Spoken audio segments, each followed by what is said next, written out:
You're listening to Happier Healthier, a podcast presented by Conway Medical Center. In each episode, we bring you expert conversations and actionable strategies to help you navigate your health and well-being, fostering a happier, healthier life for yourself and your loved one. This podcast is made possible by the CMC Foundation. Their impact in our community is truly transformative. Think about this. Since 2005, the CMC Foundation has funded over $700,000 in mammograms for underserved individuals. They've invested over $200,000 in scholarships for CMC employees continuing education over the last decade, directly strengthening our healthcare workforce.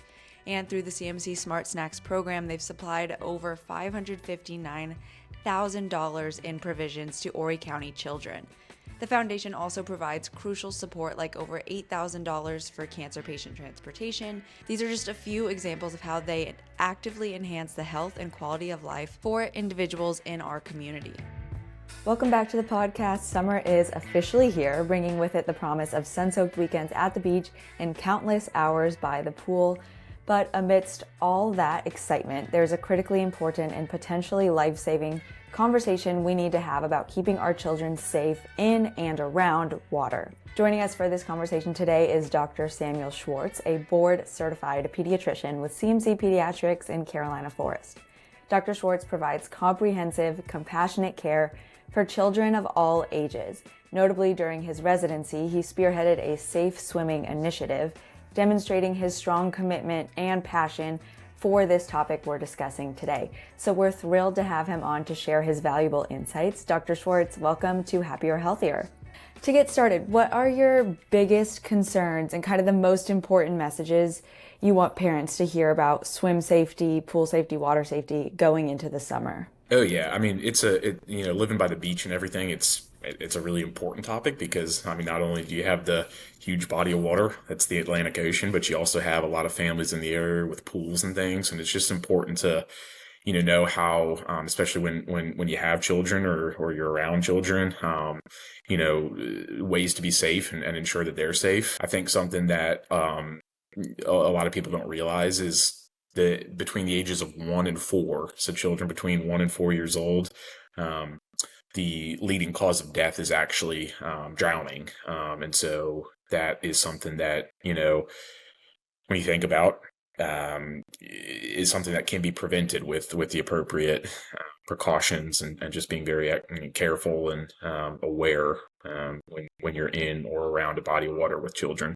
In the outpatient setting, we can talk about it a lot, but when I was going through training, we did a lot of inpatient. It was a lot more common than we wanted it to be of children coming in with, near drowning events. And it was devastating and really sad to see. And so, parents and other, caregivers need to be very aware of the danger that is water when it comes to children.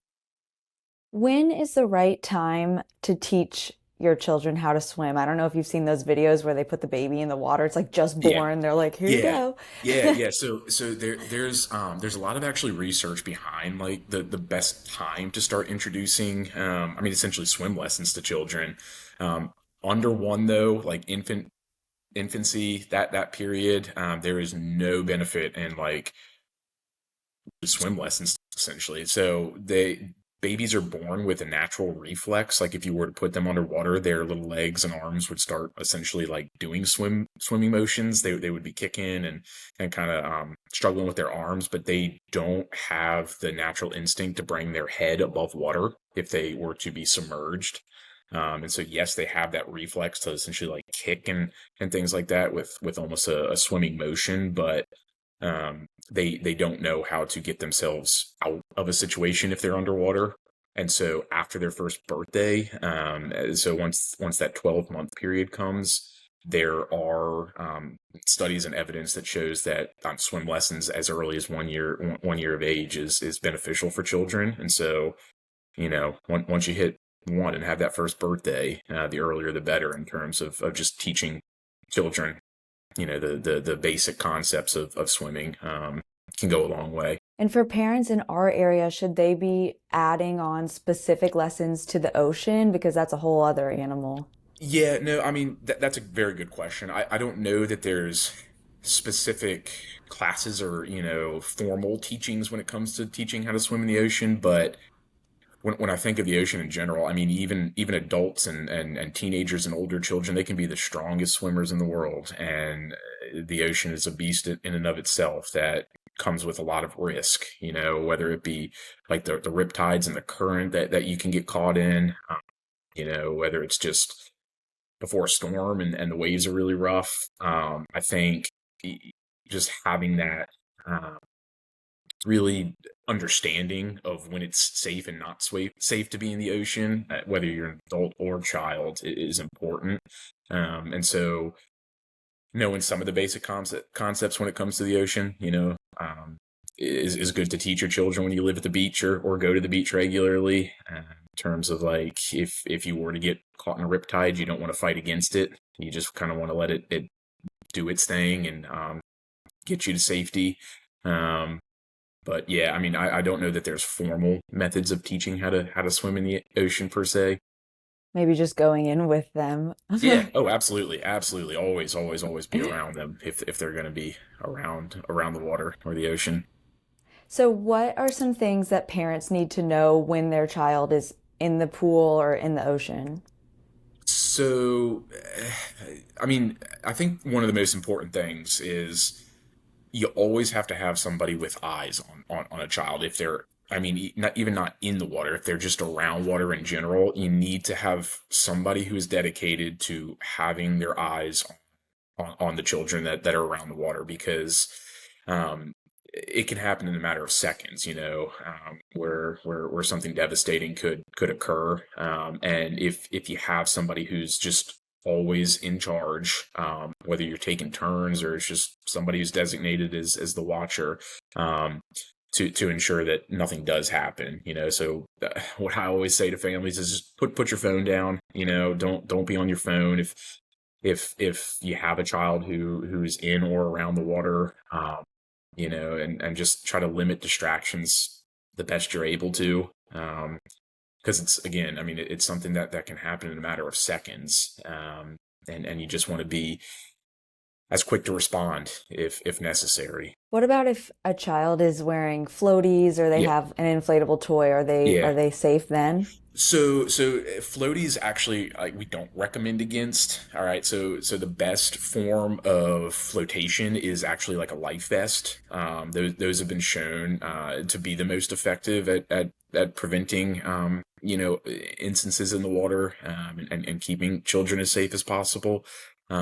Certain floaties, could limit a child's ability to swim almost, if they're around the arms or things like that. And it could cause like an uneven distribution of their weight as well, which could make it even more challenging for them to get above water if they need to. Floating toys, I mean, kind of go along that line as well. And so what's been shown to be the most effective at keeping children safe is a life vest, a properly fitted life vest at that.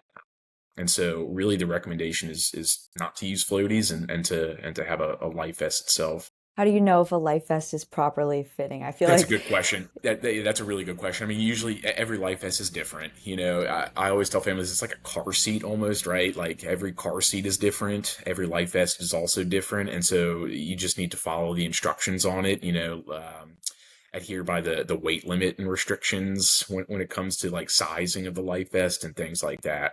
that's interesting. Last time I was at the beach, I think this is new, but they don't let anyone of any age go in the ocean with inner tubes or the floaty things. The lifeguard will bring Yeah. them back. I'm Yeah. pretty sure that's new because I think I've done it before. I mean, it Yeah, I was wasn't. gonna say I feel like actually when I was a child I probably did the same thing. But yeah, I mean it is because the inflatable floaties or toys and things like that or inner tubes like you were saying, they can be, I mean, dangerous at times, just depending on how they're used and things like that. When it comes to the ocean, like something like that, I mean, you can get flipped over very easily, and with those some of those flotation devices, it just makes it even more challenging to get yourself above water if you need to. And so, yep, I'm glad they implemented that rule. For sure. Are there some less obvious things that parents should know about water safety? understanding how quick an event can occur around the water, when it comes to either like a true drowning episode or a near drowning episode. I think parents may not realize how quickly that can occur. You take your eyes off your child for, I mean, even a split second, and something could happen that could be devastating in the long run. And I think it's just, I continue to emphasize the importance of always having someone with their eyes on the children and in and around water, the pool, the beach, the lake, wherever you may be, because of how quick it can truly happen. And so that's something that maybe is not as obvious. Yeah, I think it sounds really simple, but it's important to talk about because you think, duh, I'm watching my kid, but then you get a text and Right, you're not right, thinking like, oh, this is the example of a time right. that they're talking about. Like, I just got a text and I need to look at it. Yeah, and like looking at your phone is a big part of that, but I also didn't mention, when it comes to like alcohol, like at the beach or a pool or whatever, ensuring that, I mean, essentially when it comes to driving, make sure that somebody is not drinking. There's a responsible adult who's not consuming alcohol, so that they can be as alert as possible, and truly keeping an eye on all the kids around the area. And what if the worst case scenario happens? If that drowning, near drowning, what should a caregiver, a parent, what should they be prepared for a That's water a really good emergency? question. What's been shown to be the most effective, there is a very, very strong correlation between takes to initiating CPR, for example, and outcome. So the sooner that CPR, quality CPR, can be initiated after a near drowning event, the better the outcome long term.